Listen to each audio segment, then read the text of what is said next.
ចាប់ប្រិយមិត្តអ្នកស្ដាប់ជាទីមេត្រីចាប់ប្រិយមិត្តកំពុងស្ដាប់កម្មវិធីសុខភាពស្ត្រីដែលកម្មវិធីយើងទទួលបានការឧបត្ថម្ភពីសម្លេងអនាម័យ Bamboo ចាដែលកម្មវិធីយើងបានការអញ្ជើញចូលរួមពីលោកស្រីលីដាលោកស្រីនឹងបកស្រាយនៅរាល់សំណួររបស់ប្រិយមិត្តចាឥឡូវដោយសារលោកស្រីមានវត្តមាននៅក្នុងបន្ទប់ផ្សាយចាសូមជម្រាបសួរចាជំរាបសួរចាសុខសប្បាយដែរទេចាសុខសប្បាយចាអរគុណច្រើនចំពោះការអញ្ជើញចូលរួមចាឥឡូវនេះសូមទទួលស្វាគមន៍ប្រិយមិត្តប្រព័ន្ធ012អាឡូជំរាបសួរ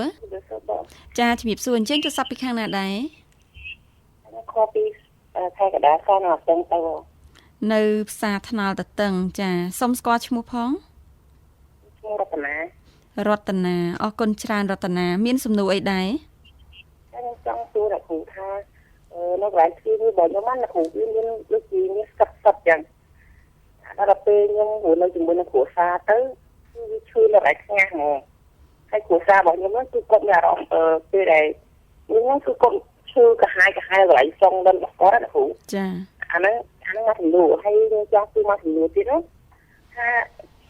ពេលខ្ញុំនោមមកនៅក្នុងទឹកនោមខ្ញុំ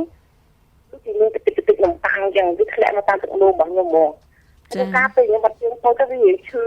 ឆេវណាគ្រូចាអាហ្នឹងមកចំនួនហើយចង់សួរអ្នកគ្រូមកចំនួនគឺថាពេលយើងមានចំនួនយើងអាចរស់នៅជាមួយគ្នាបានទេដល់ពេលណាគ្រូចាពេលមានកោរស់នៅជាមួយគ្នាបានអត់ណាហើយបើសិនជាបានវាអាចរយៈពេលបានប្រហែលខែដែរពេលយើងមានកោរពូហ្នឹងណាគ្រូចាហើយខ្ញុំជួមកជំនួយទៅណាគ្រូថាខ្ញុំចំនួនកូនដំបងនោះខ្ញុំមកដល់ខែខ្ញុំមកដល់តែដល់ពេលខ្ញុំចំនួនកូនក្រោយនេះ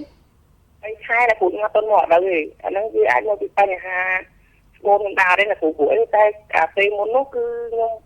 កូនរបស់ខ្ញុំមិនដល់គោឯងវាដល់របស់ខ្ញុំឯង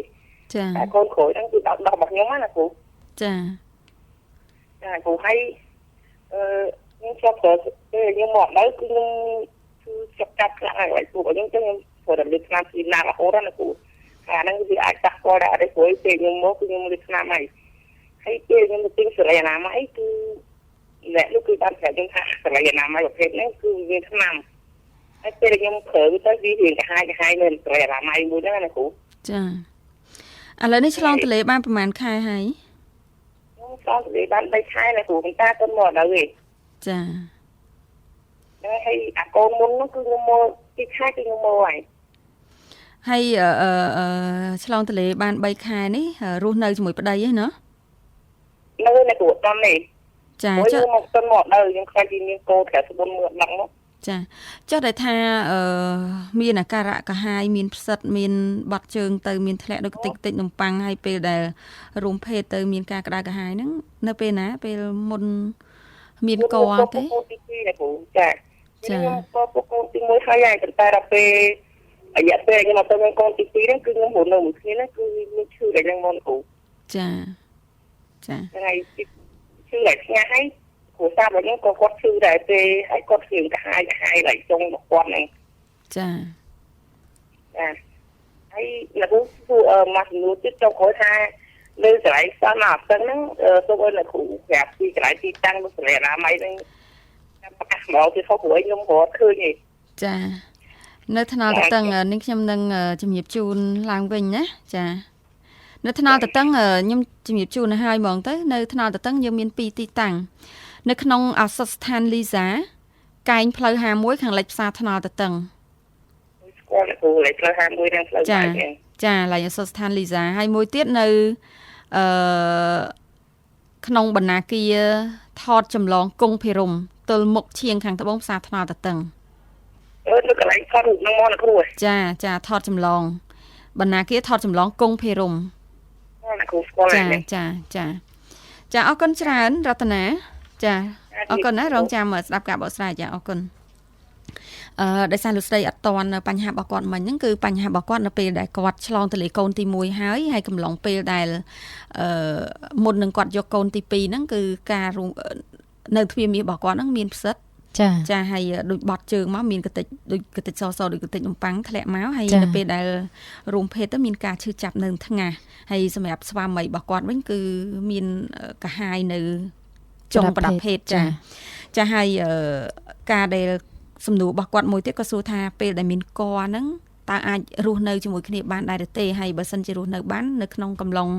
ខែណាខ្លះចាពេលណាខ្លះហើយបញ្ហារបស់គាត់មួយទៀតហ្នឹងគឺមករដូវគឺចុកពោះរហូតហើយឥឡូវនេះកូនទី2របស់គាត់ឆ្លងទន្លេបាន3ខែហើយបំបើកូនដោយទឹកដោះអញ្ចឹងអត់ទាន់មានឈាមរដូវមកវិញអញ្ចឹងគាត់ឆ្ងល់ថាកូនទី1តែ2ខែមានឈាមរដូវប៉ុន្តែកូននឹងបើដោះគោឥឡូវកូនទី2នេះបើដោះរបស់គាត់ប៉ុន្តែអត់ទាន់មានឈាមរដូវ3ខែចាអរគុណចាបញ្ហារបស់គាត់ច្រើនដោបរួមទាំងអស់លើបញ្ហាស្ត្រីសឹងតែទាំងអស់ចាតាំងពីរួមភេទហើយរហូតចូលទៅដល់មានកហើយរហូតចូលទៅដល់សម្រាលទៀតចាអញ្ចឹងតកតងទៅនឹងការរួមភេទដែលគាត់បានរៀបរាប់ខាងលើហ្នឹង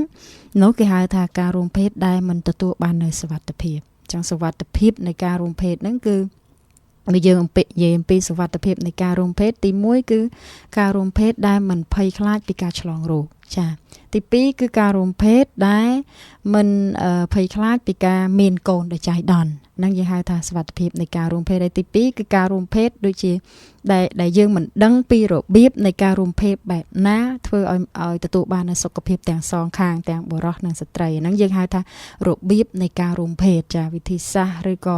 របៀបនៃការរួមភេទសម្រាប់ជាពិសេសគឺសម្រាប់យុវវ័យដែលគាត់ទើបតែទទួលយកការរួមភេទដំបូងចាហ្នឹងគឺយើងនិយាយអំពីសុវត្ថិភាពនៃការរួមភេទដោយឡែកសុវត្ថិភាពនៃការរួមភេទដែលគាត់យើងហៅថាការរួមភេទដែលមិនទទួលបាននូវសុវត្ថិភាពសម្រាប់បញ្ហារបស់រតនាហ្នឹងគឺដោយសារតែខ្លួនគាត់ហ្នឹងមានបញ្ហាដែលគាត់មានគឺការកើតផ្សិតនៅក្នុងស្បូនឬក៏បញ្ហាយើងហៅថាបញ្ហារោគស្ត្រីដែលកើតឡើងដោយសារតែមានពពួកប៉ារ៉ាស៊ីតមាននៅក្នុងស្បូនរបស់គាត់នឹងឬក៏ការកើនឡើងនៃពពួកបាក់តេរីឬក៏មេរោគដែលមាននៅក្នុងស្បូនរបស់គាត់អញ្ចឹងនៅពេលដែលស្ត្រីកើតមានបញ្ហារោគស្ត្រីមួយនេះគឺគេអត់ឲ្យទទួលយកការរួមភេទទេទី1ធ្វើឲ្យបញ្ហារបស់គាត់នេះកាន់តែធ្ងន់ធ្ងរឡើងទី2វាជាការចម្លងពីប្រពន្ធទៅប្តីវិញចាហើយវាអាចជាការឆ្លងទាំងពីរនាក់ឬក៏កើតមានករណីដែលស្ត្រីទទួលការរួមភេទមិនបានសុវត្ថិភាពហ្នឹងក៏ដោយសារតែការឆ្លងពីប្តីមកវិញចាអញ្ចឹងវាអាចមានទាំងពីរករណីជាងការប្តីគាត់ទៅកើតបញ្ហាណាមួយឬក៏ទៅប្តេជ្ញាផ្ដាស់នៅខាងក្រៅហើយមករួមភេទជាមួយប្រពន្ធក៏អាចជាបញ្ហាចម្លងឲ្យប្រពន្ធឬក៏ប្រពន្ធខ្លួនឯងនេះធ្វើអនាម័យអត់បានល្អវាកើតមានការកើនឡើងនៃពួកមេរោគនិងបាក់តេរីជាពិសេសគឺបញ្ហាធ្លាក់សហើយនិងបញ្ហាផ្សិតដែលមាននៅក្នុងស្បូននោះវាធ្វើឲ្យមានការចម្លងពីប្រពន្ធទៅប្តីវិញចាអញ្ចឹងហេតុផលដែលធ្វើឲ្យគាត់កើតមានបញ្ហាធ្វើឲ្យប្តីគាត់ទៅជាកាហាយឬក៏ឈឺនៅនឹងចុងប្រដាប់ពេទ្យហ្នឹងដោយសារតែគាត់អាចឆ្លងបញ្ហាផ្សិតដែលមាននៅក្នុងស្បូនរបស់ប្រពន្ធគាត់ហ្នឹងចាហ្នឹងគឺហៅថាការរួមភេទដែលមិនទទួលបាននូវសុវត្ថិភាពការរួមភេទដែលមានការចម្លងរោគពីប្តីទៅប្រពន្ធពីប្រពន្ធទៅប្តីចាហ្នឹងគឺហេតុផលមួយហ្នឹងហើយបើសិនជាយើងចង់ព្យាបាលបញ្ហាទាំងអស់ហ្នឹងមិនព្យាបាលតែចំពោះរូបគាត់ម្នាក់ឯងរតនាហ្នឹងទេប៉ុន្តែត្រូវតែព្យាបាលជាមួយនឹងប្តីរបស់គាត់ផងដែរព្រោះអីគាត់បានឆ្លងហើយគាត់កើតមានបញ្ហាផ្សិតនៅនឹងចុងប្រដាប់ភេទរបស់គាត់ហើយអញ្ចឹងអ្វីដែលជាដំណោះស្រាយសម្រាប់បញ្ហានេះគឺផ្អាករួមភេទមួយរយៈវែងឬក៏ខ្លីវាទាមទារទៅលើការព្យាបាលទាំងសងខាងអញ្ចឹងខាងរតនាហ្នឹងគឺត្រូវតែមើលសិនថាតើការកើនឡើងនៃពពួកមេរោគនិងបាក់តេរីឬក៏បញ្ហាផ្សិតហ្នឹងវាមានចូលទៅដល់កម្រិតណាចាកម្រិតណាមួយនៃបញ្ហាហ្នឹងព្រោះការធ្លាក់សការកើនឡើងនៃពពួកផ្សិតហ្នឹងគឺវាមានកម្រិតរបស់វាដែលយើងវាស់ដឹងតាមរយៈការប្រើប្រាស់ក្រដាសទូណាសលទី1ទី2ដែលយើងវាស់ដឹងតាមសញ្ញាណផ្សេងឬក៏បរិមាណនៃការធ្លាក់សឬក៏សន្តាននៃការធ្លាក់សព្រោះសន្តាននៃការធ្លាក់សហ្នឹងក៏អាចឲ្យយើងដឹងដែរថាតើវាស្ថិតនៅក្នុងកម្រិតណាបើសិនជាសស្ថិតនៅក្នុងដំណាក់កាលទី1នៃការធ្លាក់សគឺវាអត់បដាលឲ្យទៅជាមានបញ្ហារមាស់ឬក៏មានក្លិនទេវាគ្រាន់តែធ្វើឲ្យយើងទទួលអារម្មណ៍ថាហៀទឹករំអិលខុសធម្មតាហើយសហ្នឹងវាមិនពណ៌សទេវាទៅជាពណ៌លឿងរៀងថ្លាហើយទទួលអារម្មណ៍ថាក្តៅកាហាយនៅក្នុងមាត់ទ្វារមាសនៅពេលដែលទឹកសថ្លាហ្នឹងធ្លាក់ចេញពីទ្វារមាសយើងនេះគឺជាដំណាក់កាលទី1ហើយដំណាក់កាលទី2គឺសន្តានរបស់សហ្នឹងវាលែងទៅជាពណ៌លឿងទៀតហើយវាคล้ายទៅជាពណ៌បៃតងឬក៏វាអាចคล้ายទៅជាសន្តានដែលលាយឡំជាមួយនឹងផ្សិតមានដុំលឿងដុំឬក៏កតិចលាយមកជាមួយហ្នឹងគឺជាដំណាក់កាលទី2នៃការធ្លាក់សហើយទៅដល់ដំណាក់កាលចុងក្រោយនៃការធ្លាក់សដែលយើងសន្និដ្ឋានថាស្ត្រីនោះកើតមានបញ្ហារលាកសរីរាង្គស្បូនទាំងមូលតែម្ដងឬក៏ផ្នែកណាមួយនៃសរីរាង្គស្បូ បូនអញ្ចឹងបញ្ហាទី3ឬក៏ដំណាក់កាលទី3នៃការធ្លាក់សហ្នឹងគឺសវាចាប់ផ្ដើមកើតមានសន្តានជាពណ៌ត្នោតចាអញ្ចឹងសដែលពណ៌ត្នោតហ្នឹងគឺជាការរលាកដាច់នៃស្ទាប់ស្បូនយើងហៅថាភ្នេះឬក៏ស្ទាប់ស្បូនទាំង9ហ្នឹងស្ទាប់ហ្នឹងគឺដាច់លហែក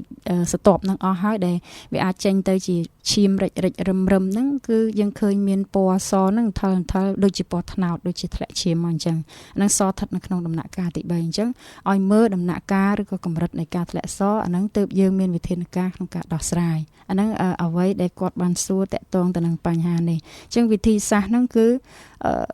ផ្អាកការរួមភេទមួយរយៈហើយចាប់ផ្ដើមថែទាំសុខភាពស្បូនឡើងវិញហើយវិធីសាស្ត្រក្នុងការថែទាំខ្ញុំនឹងជំរាបចុងក្រោយពីសំណួររបស់គាត់ច្រើនណាស់ខ្ញុំចង់បកស្រាយតាក់ទងទៅនឹងមូលហេតុអីដែលវាបណ្ដាលឲ្យទៅជាបញ្ហាបែបនោះចា